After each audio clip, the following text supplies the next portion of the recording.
नमस्कार दोस्तों, मेरा नाम शैलेंद्र तिवारी है। आपका होस्ट, आपका दोस्त दोबारा आपके सामने मैं प्रेजेंट हूँ। और वो बड़ी अच्छी कहावत है कि अगर पूरी धरा साथ दे तो बड़ी अच्छी बात है, लेकिन अगर तू ज़रा भी साथ दे तो बहुत ही बड़ी बात है। यूँ तो काम करने के लिए एक हाथ ही काफ़ी है, लेकिन अगर दूसरा भी साथ दे तो ये बहुत बड़ी बात है। सो दोस्तों, आज हम लोग बात करेंगे एक इंश्योरेंस के एक बहुत ही खूबसूरत पोर्टफोलियो के बारे में। और इंश्योरेंस के बारे में हम लोगों ने पुरानी वीडियो में भी बहुत सारे बात की थी कि इंश्योरेंस बहुत ही अत्यधिक मैंडेटरी है। मेरा ये मानना है कि घर में हर एक व्यक्ति के पास में इंश्योरेंस होना बहुत ज़रूरी है। अगर हर एक व्यक्ति के पास में इंश्योरेंस होगा, चाहे वो बच्चा हो या वाइफ हो या हस्बैंड हो या मदर हो या फादर हो, अगर हर एक व्यक्ति के पास में इंश्योरेंस रहेगा तो किसी के ना रहने पर किसी की भी फैमिली में पैसे की कोई भी तकलीफ नहीं होगी। और इंश्योरेंस का एक प्रोसेस है, जब आपको आवश्यकता पड़ेगी तो आपको मिलेगा ही नहीं, और जब आपको आवश्यकता नहीं है तभी आपको इंश्योरेंस लेने की ज़रूरत है। क्योंकि कोई भी व्यक्ति जो हॉस्पिटल में एडमिट है वह इंश्योरेंस नहीं ले सकता। कोई भी फीमेल जिसको कैंसर डायग्नोस्ड है या कोई मेजर डिजीज है वह इंश्योरेंस नहीं ले सकते। कोई भी व्यक्ति जिसकी उम्र 55 साल या 60 साल से ऊपर है वह इंश्योरेंस को नहीं ले सकता, चाहे करोड़ों रुपया इन्वेस्टमेंट क्यों ना कर दी जाए। इसीलिए जब इंश्योरेंस की आपको आवश्यकता नहीं है तभी आपको लेना चाहिए।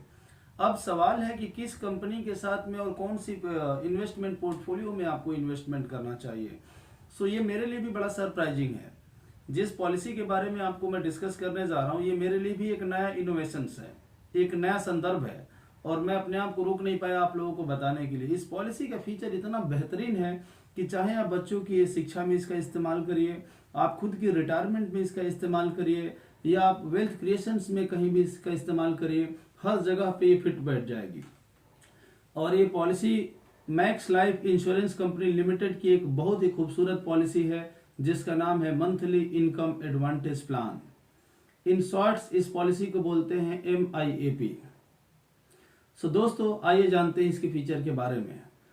किसी भी व्यक्ति को जो पॉलिसी लेने वाला है उसको सिर्फ 3 बातों से मतलब है। उसे देना कितना है, उसे कितने साल देना है, और उसे मिलेगा क्या। तो मैं एक एज के हिसाब से कैलकुलेशंस करता हूं। हालांकि एज के हिसाब से थोड़ा सा ऊपर नीचे होगा, बहुत थोड़ा सा ही ऊपर नीचे होगा। मैं मान लेता हूं कि अगर कोई कस्टमर है जिसकी उम्र है 30 साल, 30 ईयर का वो कस्टमर है, वह इस पॉलिसी को लेने में इच्छुक है, तो इसका मिनिमम प्रीमियम है 50,000 रुपये साल का। 50,000 रुपीज इसका मिनिमम प्रीमियम है। GST 4.5% इसमें लगेगी, और GST के साथ में अगर मैं प्रीमियम अमाउंट बताऊं तो 52,250 रुपये इसका प्रीमियम है। उस व्यक्ति को 15 ईयर जमा करना है, पैसा 15 साल जमा करना है। जो व्यक्ति 30 साल का था वो 15 साल उसने लगातार पैसा जमा किया, अब उसकी उम्र हो गई 45 ईयर। जैसे ही जमा होना बंद होगा, वहां से अगले 10 साल तक कंपनी अब आपको पैसा देगी। वहां से अगले 10 साल तक कंपनी आपको पैसा देगी। तो मैंने एक एग्जांपल लिया है, 30 साल की उम्र पे कस्टमर को 15 साल प्रीमियम जमा करना है। जैसे ही कस्टमर प्रीमियम जमा करना बंद करेगा, अब वहां से कंपनी उनको देना स्टार्ट करेगी, और अगले 10 साल तक लगातार उनको पैसा देती रहेगी, गारंटेड, वो भी मंथली मोड पे, मंथली इनकम के तौर पे। और 10 साल इनकम लेने के बाद ये पॉलिसी मैच्योर हो जाएगी और उस व्यक्ति को एक मैच्योरिटी अमाउंट भी मिलेगा। सो इसका की सेलिएंट में फीचर मैं बताना चाहता हूँ, इसको रिपीट मैं करता हूँ। देना 15 साल है।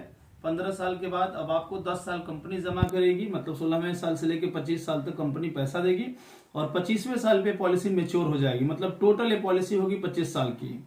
अब मैं पैसे के कैलकुलेशंस को करता हूँ। मान लेता हूं कि वह कस्टमर 1 लाख रुपया प्रीमियम जमा कर रहा है। हालांकि मेरी बात हुई थी कि इसका मिनिमम 50,000 रुपीज प्रीमियम है, मैक्सिमम की कोई कैपिंग नहीं है, चाहे 1 लाख हो, 2 लाख हो, 3 लाख हो, 5 लाख, कुछ भी हो सकता है। अगर कस्टमर 1 लाख रुपया प्रीमियम जमा कर रहा है तो उसको 15 साल उसने पैसा जमा किया।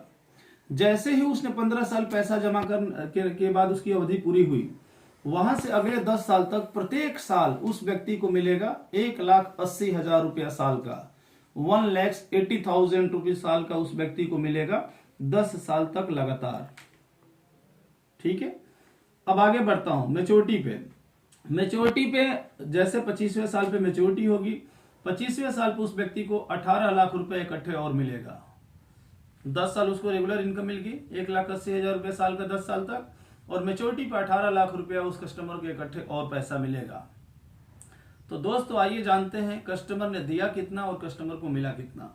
कस्टमर ने 1-1 लाख रुपया पैसा जमा किया, 15 साल तक जमा किया, 15 लाख रुपया जमा कर दिया। वहां पे उस कस्टमर को अंडर सेक्शन 80C में टैक्स में छूट मिला, जो इनकम टैक्स में वो लगा सकते हैं। और उस व्यक्ति को मिला कितना, 1,80,000 रुपया साल का 10 साल तक मिला, तो 18 लाख रुपया तो ये मिल गया। और 18 लाख रुपए उस कस्टमर को मेच्योरिटी पे भी मिला, तो टोटल 36 लाख रुपया मिल गया। 36 लाख रुपए जिस कस्टमर को मिल गया। अगर आप किसी भी ओल्ड ट्रेडिशनल सेविंग स्कीम्स की बात करेंगे, चाहे एफडी हो, चाहे पीपीएफ हो, चाहे कोई भी फाइनेंशियल इंस्ट्रूमेंट हो, इस पॉलिसी के इन्वेस्टमेंट की बराबरी नहीं कर पाएगा रिटर्न के मामले में। और सबसे मजे की बात इस पॉलिसी में जो है, जो अभी मैं आप लोगों को एक्सप्लेन करने जा रहा हूं, और जिसका नाम है पॉलिसी कंटिन्यूअस बेनिफिट। इसमें शुरू से ही 18 गुना बीमा है, शुरू से ही 18 गुना इंश्योरेंस है। अगर 1 लाख का प्रीमियम है तो 18 लाख का इंश्योरेंस है। और वह इंश्योरेंस 25 साल तक के लिए वैलिड है। 25 साल तक 18 लाख रुपए का इंश्योरेंस रहेगा। और पॉलिसी कंटिन्यूअस बेनिफिट का मतलब क्या है कि अगर कस्टमर की बीच में कहीं भी डेथ हो गई, मैं एक एग्जांपल लेता हूं कि मान लीजिए पहला ही प्रीमियम जमा किया और पहला प्रीमियम जमा करने के बाद उसकी डेथ हो गई, तो अब क्या होगा कस्टमर के साथ में? कोई बात नहीं, 18 लाख रुपया हम उसकी फैमिली को इमीडिएटली इंश्योरेंस का पैसा वापसी करेंगे। उसके बाद अब उनको प्रीमियम देने की कोई आवश्यकता नहीं है, अब उसमें प्रीमियम कंपनी भरेगी। इसके अलावा जो 1,80,000 रुपये साल का 10 साल तक हम उस व्यक्ति को देने वाले थे, वह एज इट इज हम उसकी फैमिली को देंगे। उसके अलावा जो 18 लाख रुपया हम उस व्यक्ति को देने वाले थे, वह एज इट इज हम उनकी फैमिली को देंगे।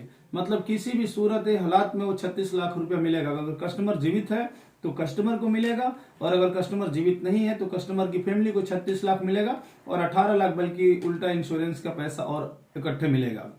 सो दोस्तों, ये इतनी बेहतरीन पॉलिसी है। मैं आग्रह करूंगा कि किसी भी व्यक्ति जिसकी उम्र 35 साल से लेकर और 55 साल के बीच में है, उसको निश्चित रूप से इस पॉलिसी को लेना चाहिए। क्योंकि इंश्योरेंस का पर्पज ये नहीं है कि हमारी 65 साल से पहले मृत्यु हो जाए।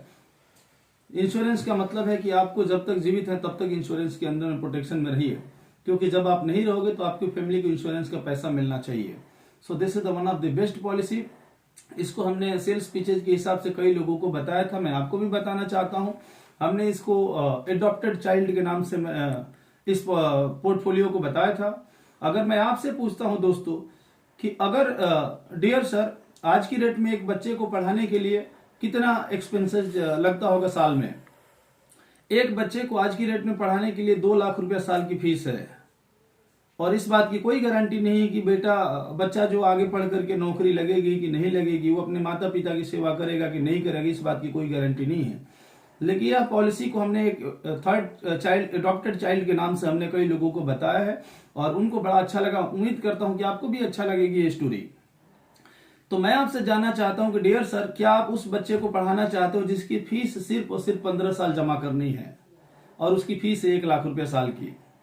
सिर्फ 15 साल ही आपको उस बच्चे को पढ़ाना है, और 15 साल जैसे ही पढ़ाना आप बंद करेंगे, उसके बाद इमीडिएटली उसकी नौकरी लग जाएगी, और उसका सीटी से उसका फिक्स पैकेज हो जाएगा 1,80,000 रुपया साल का। और वह 1,80,000 रुपया साल का अपने पिताजी के अकाउंट में उसकी सारी की सारी सैलरी आएगी 10 साल तक लगातार। उसके बाद 18 लाख रुपए मेच्योरिटी पर भी मिल करके और पॉलिसी बंद हो जाएगी। और अगर फादर बीच में जीवित नहीं रहा तो कोई बात नहीं, 18 लाख इंश्योरेंस का पैसा उनकी फैमिली को मिलेंगे, और फीस भी देने की कोई आवश्यकता नहीं है। अब सारा का सारा पैसा उसमें माफ हो जाएगा, और जो रेगुलर 1,80,000 10 साल तक आने वाले थे वह भी आएगा, और 18 लाख रुपए मेच्योरिटी भी आएगी। So this is the one of the best portfolio, जहां पे मैं आप लोगों से आग्रह और रिकमेंड दोनों करना चाहता हूं कि आपको इस पॉलिसी को निश्चित रूप से लेना चाहिए। सो इसी के साथ में thank you very much. I wish you all the best. Have a great day. Thank you very much.